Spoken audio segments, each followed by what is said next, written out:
Hello everyone, it is Wendy Ivy Martinez. I am a geek and welcome back to my channel, or if you're new here, welcome to my channel. Today we are doing a Iron Flame spoiler talk as well as some theories for the rest of the series. So let's go ahead and get started.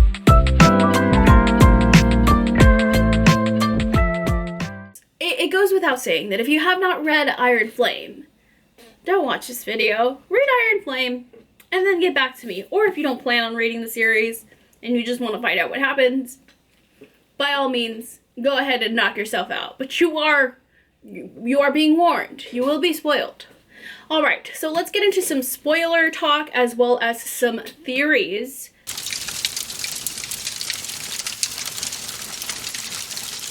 Let's talk about Redeemable Dain. Dain the Redeemable. Dain the dismissed character that was not bad. Yeah. You know what I mean. I had a feeling, right? I had a feeling from the very first book that Dain wasn't going to be the bad guy that we all expected him to be. There were so many people that were like, how many times he touched her face? Ah! And even Dain in the book, he could be lying, honestly, but I don't think he is because, you know, Xaden being an Intisnik, whatever, he saw Dain's intentions and he saw that Dain's intentions were good. We found out that every single time that he touched Violet's face, he didn't read her memories every single time. It was just a handful of times and he didn't know what he was doing was wrong. So I like that we have Redeemable Dain, okay? Because Dain is, once again, on my good side. But let me tell you who's not on my good side. Whiny Violet. Violet had so much progress and so much growth in the first book. We see her overcome inner challenges and outer challenges and how she has this disability that she feels like is really going to hold her back.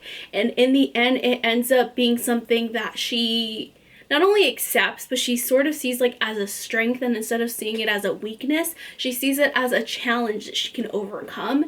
And I feel like in Iron Flame, it could, I know that she had a lot of trauma, but I just feel like she really regressed back as a character.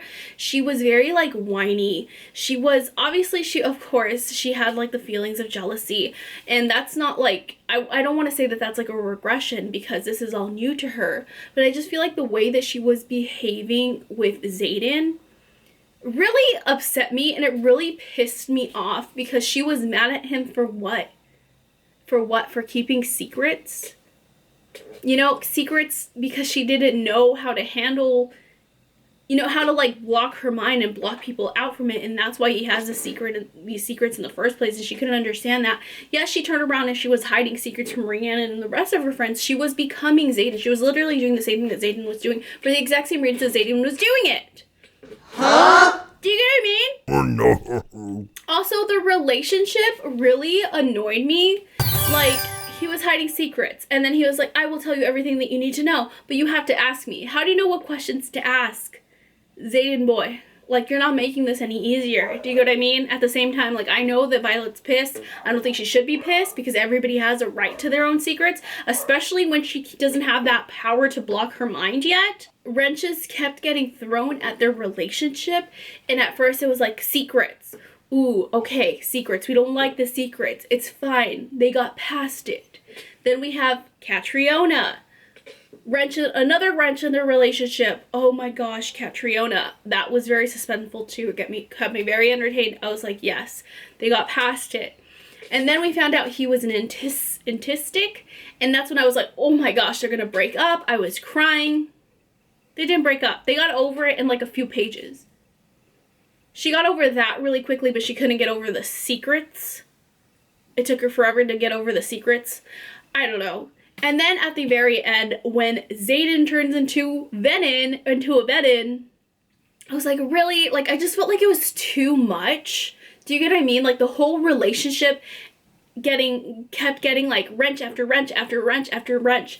That after a while, once he became Venin, I was over it. I was like, you know what? Break them up already. This is getting so annoying. I was getting really pissed off because the relationship was just becoming like more and more like unhealthy and like toxic. I'm like, all right, this is it. Like, I'm done. I was over it. It was just like really pissing me off. So by the very end, I hated the ending. I'm not gonna lie. I enjoyed the story. Don't get me wrong. I enjoyed the experience. I enjoyed the rest of the book. I felt very disappointed with the very end.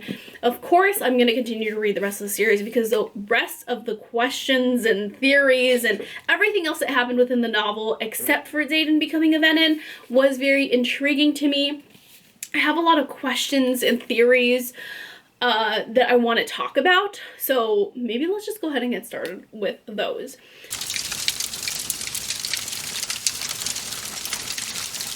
There's one theory that nobody is talking about, okay? And I don't understand why. So on page 373, when Violet is in Eratia and Felix is training Violet to use her powers, Felix tells her, you wield pure power that takes the form of lightning because that's what you're most comfortable with. Why is nobody talking about this? He literally basically said that Violet wields power, not lightning. She's comfortable with lightning as power. That's what she sees as power. But he's basically telling her she can wield more than just lightning. Like, Violet can wield other things. Like, literally, it's right there on the page. What else she can wield? I don't know. Whatever else she sees as power, I guess. She sees lightning as powerful, so therefore she wields lightning. But if she can see something else as power, she might be able to wield that as well. Do you get what I mean? Why is nobody talking about this? That's one theory that I want to talk about. Another theory that I want to talk about is the little description that we have on chapter 66. So on page 66, we have that little blurb that's right here, and it says, we have tried every method we know of as you requested.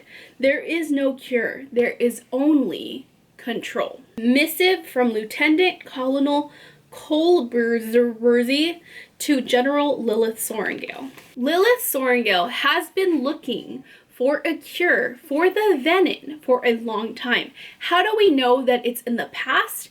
It's because Lieutenant Colonel Nolan is no longer a lieutenant colonel anymore. He's just a colonel. He's higher up in a ranking in the present time. So obviously this has to be in the past.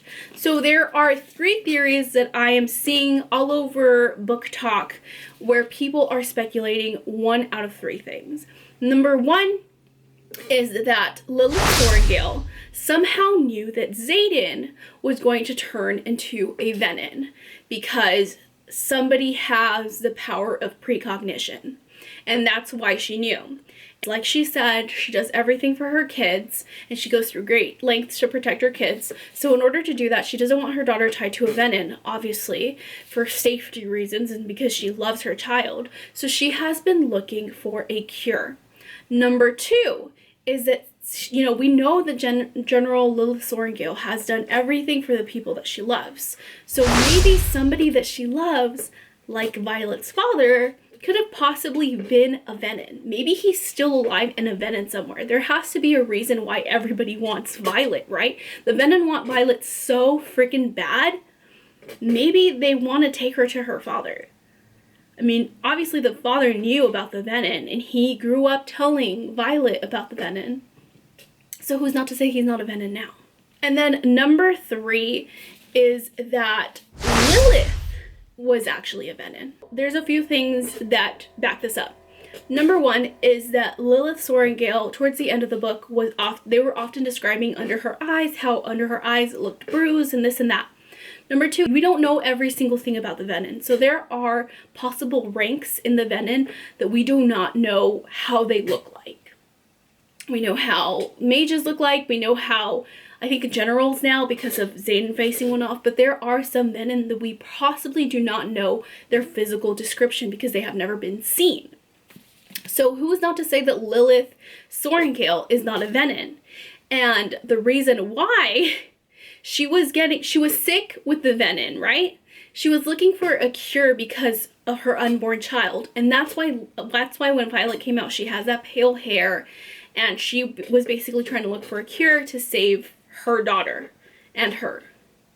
So maybe that turned her into a Venin. So maybe she was sick and then she pulled from the earth in order to save herself and her daughter, and then she turned Venin, and that's why Violet came out with little pale eyes, pale hair, because like I said, we don't know how every single Venin looks like.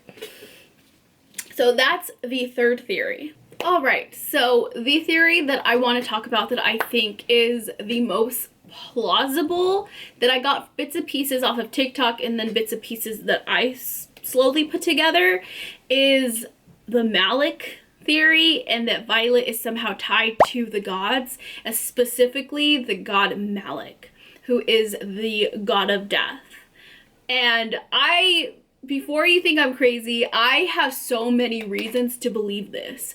First, let's start off with the map. In the map of Fourth Wing, we have a map of the continent. And then in Iron Flame, we have a expanded map of the continent. We see places that we visit in the second book that we didn't visit in the first book. So it becomes expanded to cover pretty much everything, every place that's either been talked about or visited in Iron Flame, except for one thing. One thing appeared on this map that was not in the first book, and that is the Bay of Malek. It's not mentioned at all throughout the whole book. It's obviously not visited at all.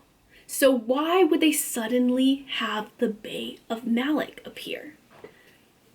More on that in a second, so hold on to that. Let's talk about Andarna. So Andarna is obviously a rare breed of dragon. We find out in Iron Flame that she's in fact not a black dragon, but a very rare 7th dragon that has been waiting over 600 years to hatch. Specifically when she heard that Violet was born. She was waiting specifically for Violet. In an interview, Rebecca Yarros talked about that Violet is indeed going to have a second signet because of Andarna.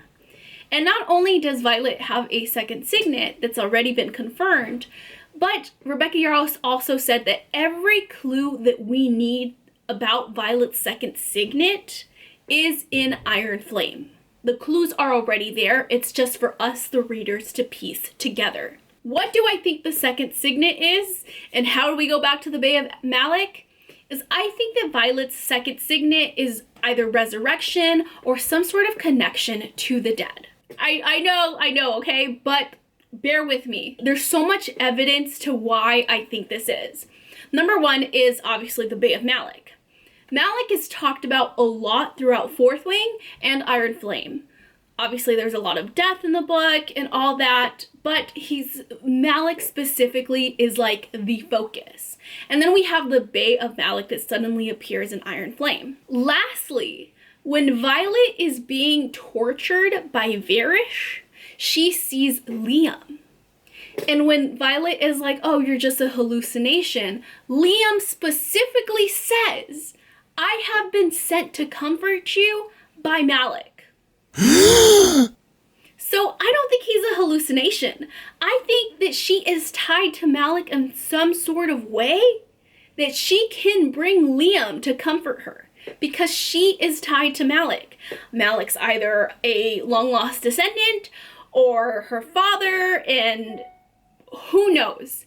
But there is a reason why Violet sees Liam. He tells her this. Malek is mentioned so many times, and then we have the Bay of Malek. She's not a normal girl. I think she's a descendant of Malek. That's why Andarna waited over 600 years for her specifically. We obviously know that Violet has some kind of prophecy behind her. That's already been confirmed with what Andarna said. And not only with what Andarna said, but the fact that her dad talked to her about the Venin and read her these stories over and over and over again because he knew. And he even wrote a letter to her that said, you'll know what to do, or I'll expect that you make the right choice, something like that. Because I feel like he knew about the prophecy that Violet had to specifically fulfill. I think she's a descendant of Malek. I think that her signet is to communicate with the dead, resurrect, or has something to do with the dead because she is connected to Malek. But what do you guys think? Anyways, you guys, thank you guys so much for watching. If you haven't yet, please hit that subscribe button, turn on that notification bell to be notified when I post. And also, what else was I gonna say? Follow me on Booktok, follow me on my Goodreads, and I will list my Amazon wishlist down below as well. Thank you guys so much for watching, and I will see you in the next video. Bye!